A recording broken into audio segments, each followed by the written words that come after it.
I started off my evening sighting in some new Druid Hill Armory Remington Core-Lokt 120 grain ammunition, loaded in Starline brass, both of which were donated through the benefit of Dinny Dines, who made the arrangements for it. Here I'm halfway through the process.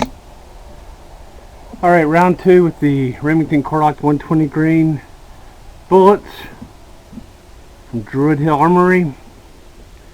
Everything's up and running. And the new ammunition's being shot through my Lone Star Armory TX-15 multi-purpose carbine enhanced with an 18-inch Starline barrel.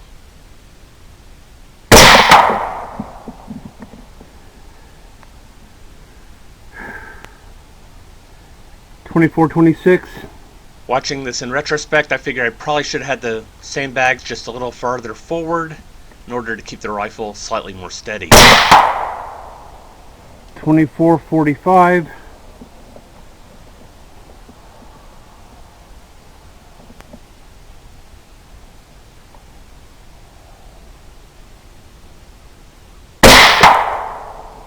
.24-40. I had my average for all 6 shots, and it looked like the last 3 shots were well grouped in no particular order. 1, 2, and 3, about an inch apart at 100 yards. So I started off my hunt, Carpe Sus. Spied these hogs from the neighboring property about a half mile up the road. Called the landowner and said, "Hey, I see hogs on your property, can I come over?" Landowner said, "Sure, come on over." And I've made this approach down this hill multiple times in the past. The hogs tend to come up the hill fairly quickly sometimes, and they're doing it again. So I'm out in the middle, waiting for the hogs to just come on this direction, which they've done in the past. As you may have seen, the wind isn't a problem at this point, so I'm just waiting for enough hogs to get in the field to start shooting. I can only pan so far to the left, and I have a tree already picked out, and you'll see that here in just a second.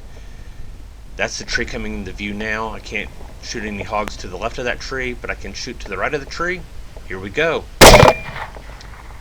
The second shot misses. I see the dust kick up, and I use that information for my subsequent shot. Same thing here. Both those hogs are down with headshots. I took the front wheels off of this last hog, and I stay on it because I'd really not like a wounded hog to get away. And just that quickly, I've got 4 hogs down and no other viable targets. First hog was a 135-pound boar. Second hog was a 140-pound sow, followed by a 120-pound sow, and the last hog was a little gal coming in at just 35 pounds. Here they are in reverse order. Brass Catcher by Tactical Brass Recovery. Moving on to my next property, I checked this property from the driveway, noticed there were hogs out behind the house. So I walked out into the field. This is a winter wheat field that's been planted, and the hogs are mixed amongst the cattle. First the hogs are moving off to the right, and then they're moving back off to the left, and back off to the right again, all the while mixed in with approximately 90 or so cattle that are in this small area. So here I'm having to pick my shot very carefully. I'm waiting till the hogs get into an open area, which they've finally done, off to the right hand side of the field along a different fence.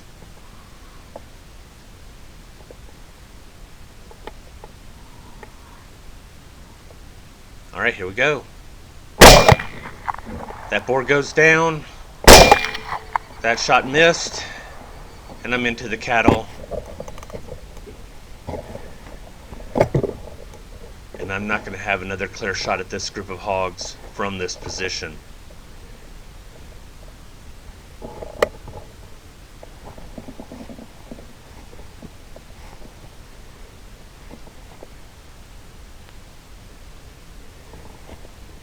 He turned out to be a 165-pound boar, and while checking on him, I noticed my hogs had just run into the next pasture but had not disappeared. And so I made my approach as close as I could before getting to a gate that I couldn't get through quietly. So I'm getting lined up here to take a shot. I firmly believe that if you get to pick and choose your shot should be able to hit. And here you're going to see that not go as planned as I drift off target. And that's why it's important to have a clear field of fire beyond your target.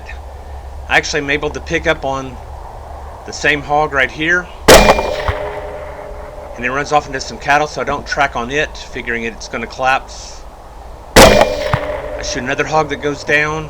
I'm looking for my original hog, and I actually pick it up on the run right here, and it stops, and I can't shoot with the cow behind it.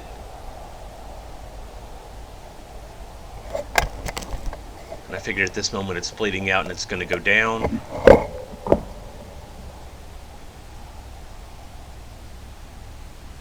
There it goes.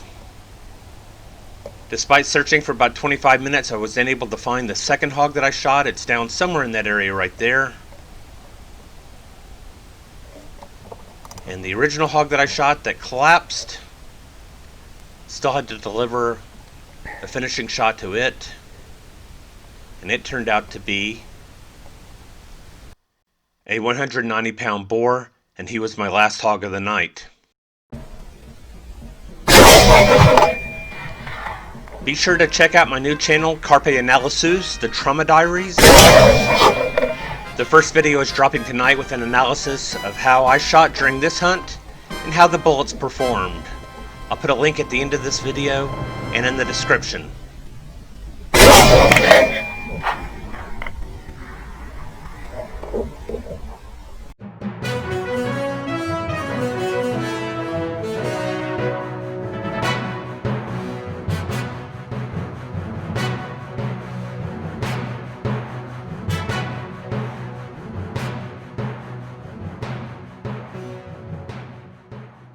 Carpe sus, my friends.